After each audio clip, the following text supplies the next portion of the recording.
If you had to survive 1 year in the Star Wars galaxy with only a single weapon, which one would you grab? That's the question behind today's countdown of the top 10 Star Wars weapons. You might think the answer is obvious, a lightsaber, right? Just strap one to your belt, walk into any cantina in the Outer Rim, and nobody touches you. Except here's the thing most people forget. A lightsaber without the Force is basically a glowing stick that's just as likely to take your own arm off as someone else's. And that blaster you think is reliable? Some of the most iconic weapons in the franchise would actually get you killed faster than they would save you. You're about to find out which weapons are genuinely worth trusting your life with, which ones are secretly terrible, and which one earns the top spot for reasons that might surprise you. We're going from 10 to 1, and fair warning, some of these rankings are going to start arguments. Good. That's the point. Let us get into it. Number 10. Imagine this, you're pinned behind a crumbling wall on some forgotten moon in the mid-rim. Blaster bolts are screaming past your head. You look behind you, and there it is, your E-Web heavy repeating blaster, sitting on its tripod like a washing machine somebody bolted a cannon to. Your salvation, in theory. In practice, you're about to have the worst 15 minutes of your life. The E-Web is the Star Wars equivalent of dragging a generator-powered turret into a street fight. It requires a two-person crew to operate effectively, needs a separate power generator that takes time to calibrate, and once you set it up, you're not moving. You're a stationary target, broadcasting your position to everyone with eyes. The weapon itself puts out devastating firepower, capable of cutting through vehicle armor and turning infantry into a memory, but the trade-offs are brutal. Here's what daily life looks like if the E-Web is your weapon. You're constantly hauling equipment. You're constantly setting up and breaking down. You're constantly praying nobody flanks you. Because if they do, you're sitting next to an oversized piece of hardware with all the mobility of a park bench. In Legends material, the E-Web was notorious for overheating during extended firefights, sometimes catastrophically. Imperial crews were trained to monitor the exo and power core temperature, and if it redlined, you had about 4 seconds to get clear before the whole unit cooked off. In its favor, nothing at this price point puts out this kind of sustained volume of fire. It was the backbone of Imperial defense emplacements for a reason, but as a personal weapon, this is like choosing a mounted machine gun as your everyday carry. Devastatingly powerful and almost completely impractical for anyone who plans on staying alive through mobility. The E-Web earns its spot at number 10 because raw power without flexibility is a liability, not an asset. You think dragging around a turret sounds bad? Wait until you hear about the weapon that literally shakes your skeleton apart. Number 9. The LR-1K Sonic Cannon, standard issue for Geonosian soldiers, is one of the most genuinely unsettling weapons in Star Wars, and almost nobody talks about it. Instead of firing a bolt of superheated gas or plasma, this thing launches concentrated sonic energy. No visible beam, no dramatic flash, just a pulsive targeted sound that disrupts matter at a molecular level. Now picture yourself carrying one.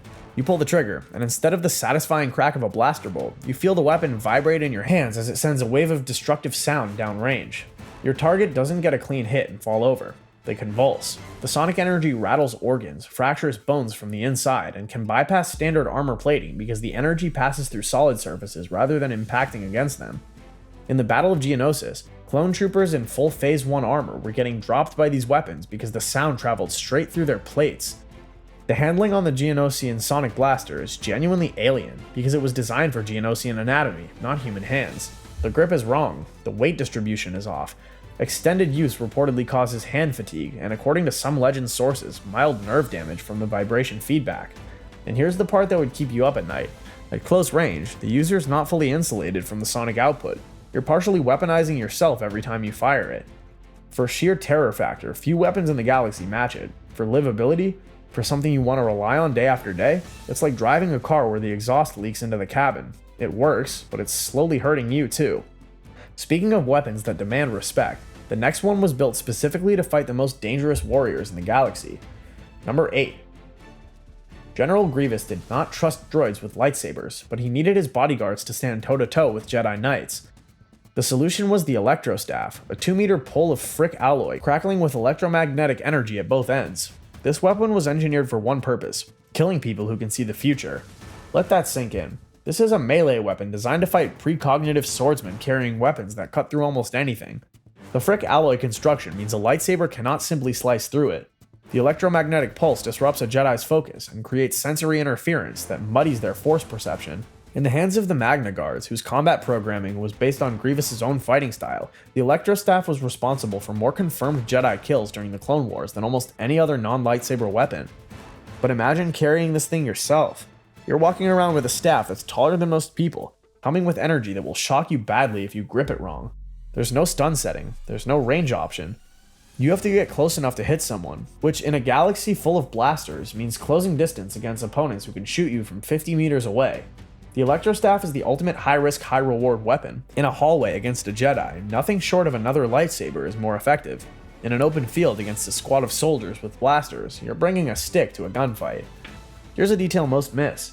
In Legends continuity, the Frick alloy used in Electrostaffs was mined almost exclusively from a handful of sites in the Outer Rim, making replacement parts nearly impossible to source after the Clone Wars ended. If yours broke, you were out of luck. A weapon built to kill Jedi is impressive, but the next one was designed for a species strong enough to rip your arms out of their sockets. Number 7. Everyone remembers the moment in The Force Awakens when Han Solo fires Chewbacca's Bowcaster and reacts with genuine surprise at how powerful it is. That was not just a comedy beat, it was the most honest piece of weapon commentary in the entire sequel trilogy. The Bowcaster is absurdly powerful, and the reason most people in the galaxy don't carry one is that most people in the galaxy physically can't. A traditional Wookiee Bowcaster uses magnetic polarizers to accelerate a metal quarrel wrapped in plasma energy. The result is a projectile that hits with the force of a small explosive and carries enough kinetic energy to send a fully armored stormtrooper flying backward off his feet. In the Clone Wars animated series, Wookiee warriors used Bowcasters to punch through battle droid armor that standard blasters struggled against. The weapon is devastating. Now here's the catch. A standard Bowcaster requires Wookiee-level upper body strength just to cock the firing mechanism.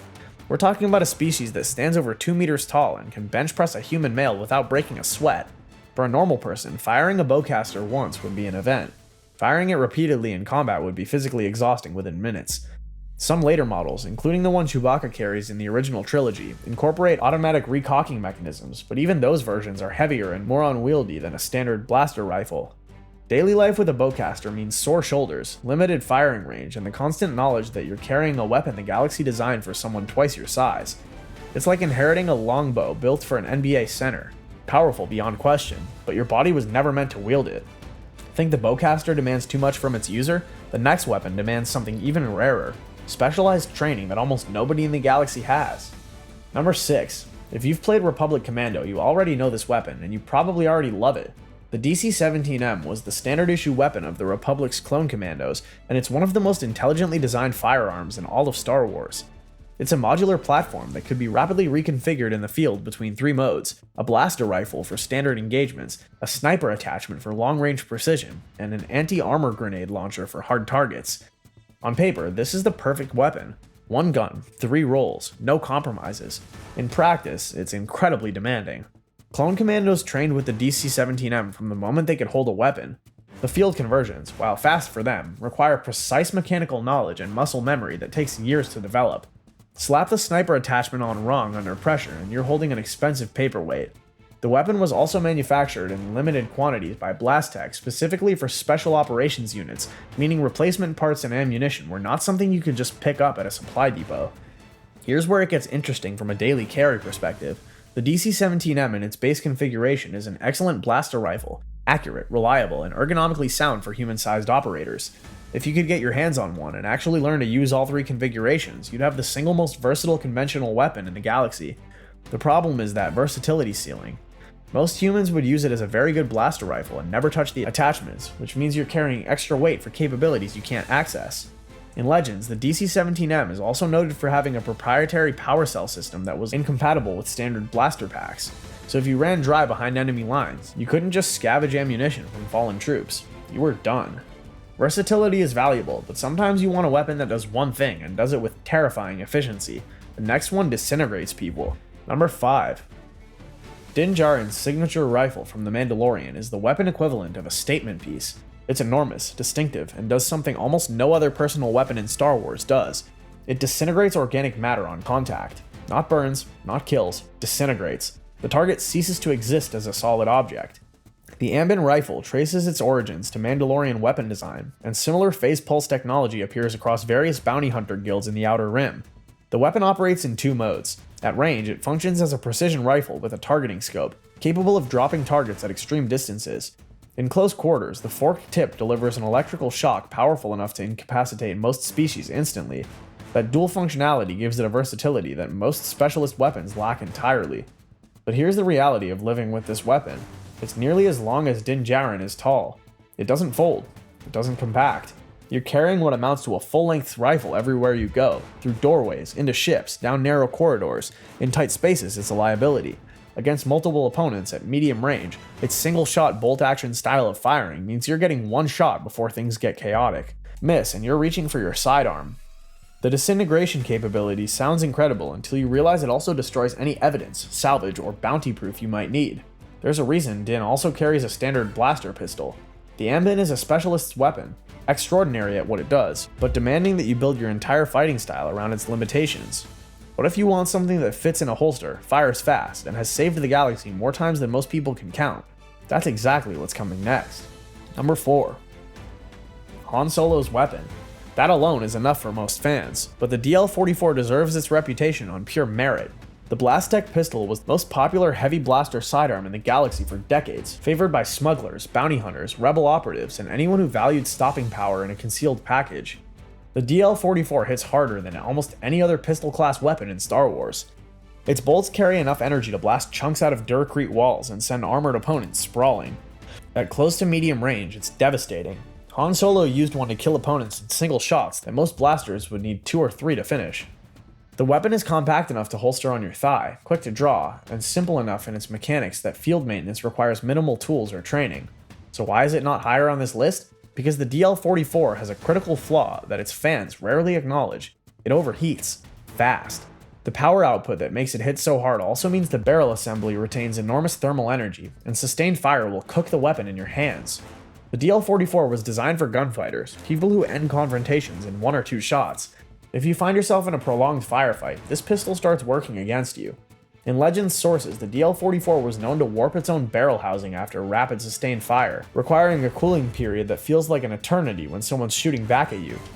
For everyday carry in a dangerous galaxy, the DL-44 is genuinely hard to beat. It's portable, powerful, and iconic, but it rewards skill and punishes panic, which means your survival depends entirely on how cool you can stay when things go wrong. You want a weapon where staying cool isn't optional but existentially mandatory? The next one carries the political weight of an entire civilization. Number 3. The Darksaber is not just a weapon, it's a throne, symbol, and curse, all forged into a single blade. Created by Tari Vizsla, the first Mandalorian inducted into the Jedi Order, the Darksaber has passed through centuries of hands, and almost none of them held it peacefully. Whoever wields the Darksaber has a legitimate claim to leadership of all Mandalore, which sounds incredible until you realize what that actually means. Everyone who wants to lead Mandalore now wants to fight you personally. Functionally, the Darksaber operates like a lightsaber with some key differences. Its flat-angled blade is shorter than a standard lightsaber, making it faster in close quarters, but less effective at reach-based defense. In The Mandalorian and Rebels, we see that the Darksaber responds to the emotional state of its wielder. Fight it, resist it, carry emotional weight into the battle, and the blade becomes heavier, sluggish, almost combative against you. Surrender to it, find focus and clarity, and it becomes an extension of your arm. Here's what daily life with the Darksaber actually looks like. You're carrying a weapon that paints a target on your back from every ambitious Mandalorian warrior, every political faction, and every enemy of Mandalore in the galaxy. You can't just set it down. You can't loan it to someone. You can't even lose a fight without potentially losing your claim to lead an entire culture.